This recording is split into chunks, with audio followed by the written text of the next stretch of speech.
অনেক ধরনের স্ট্যাটুটরি লতে অনেক ফাঁক-ফোকর আছে যারা এই ফাঁক-ফোকর দিক দিয়ে বের হয়ে যায়। এইগুলা কিন্তু আপনার এই যে এখন যেটা পড়ছে এটা কিন্তু দেখবেন যে আপনি বিভিন্ন বড় কোম্পানিগুলা বা হচ্ছে যারা লোন দেয় বা হচ্ছে যারা লোন নেয় বা ব্যাংকগুলো এগুলো হচ্ছে আইনের ফাঁক-ফোকর দিয়ে বের হয়ে যায়। আপনি একজনের কাছে আমানত রাখলেন, সে আমানত অন্য জায়গায় সে তার কাজে ইনভেস্ট করছে, সে তার লাভ ইয়ে করছে। কিন্তু আপনার যখন প্রয়োজন আপনি টাকাটা পাইতেছেন না। এটা নাকি কোনো অপরাধ না। কারণ হচ্ছে সে আপনাকে পরে টাকাটা দিয়ে দিবে। যখন আপনার প্রয়োজন নাই। তাহলে চিন্তা করেন আমাদের স্ট্যাটুটরি ল কতটা সাংঘর্ষিক আমাদের ব্যক্তি জীবনের সাথে বা এই সমস্ত ক্যাপিটালিজম ল গুলা নিজেদের স্বার্থে নিজে মানে ওই সময়ে যখন তৈরি হয়েছে 1860 সালে তখন ওই সময় সরকার প্রতিষ্ঠানগুলা নিজেদের স্বার্থে এগুলা তৈরি করা হয়েছিল। এগুলা পরবর্তীতে চেঞ্জ করা হয় নাই। এগুলা নিজেদের স্বার্থে জনগণের কাছ থেকে কিভাবে চুইসা টাকা খাবি ওই জন্য তৈরি করা হয়েছিল।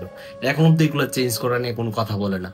200 বছর পুরনো ল গুলা চেঞ্জ করে না। একজন ভিক্ষুক আপনার সামনে মানে খাবার না খেয়ে মারা যাচ্ছে, আপনার কাছে পর্যাপ্ত খাবার আছে, এখন আপনি না দেওয়ার ফলে যদি আপনি মারা যান, এটা আপনার নাকি কোনো অপরাধ হয় না।